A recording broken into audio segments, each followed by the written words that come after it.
to join the Railway Minister on the occasion of this very important briefing on a major new initiative between India and Bhutan on the establishment of rail connectivity between our two countries.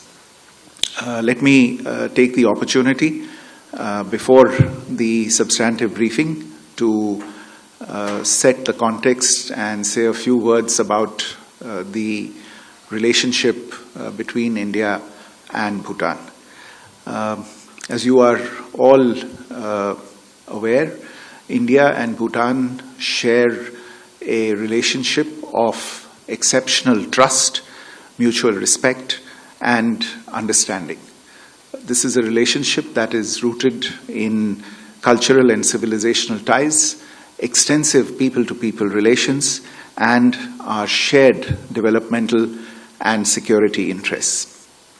These ties are reflected in very close contact at the highest levels.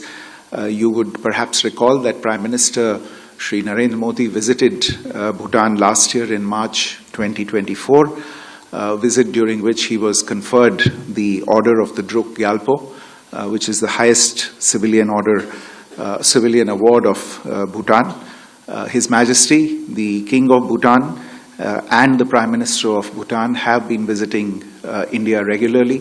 His Majesty, the King, was here earlier for attending the Mahakumbh, and the Prime Minister was here just a few weeks ago to attend the consecration of the Bhutanese temple in Rajgir.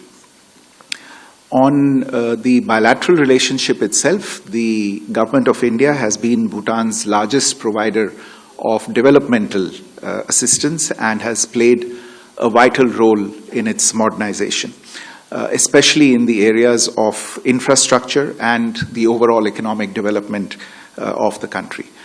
For the 13th five-year plan of Bhutan, which runs from 2024 to 2029, the Government of India has committed a support of rupees 10,000 crores, which covers project-tied assistance, high-impact community development projects, the economic stimulus program, and a program grant.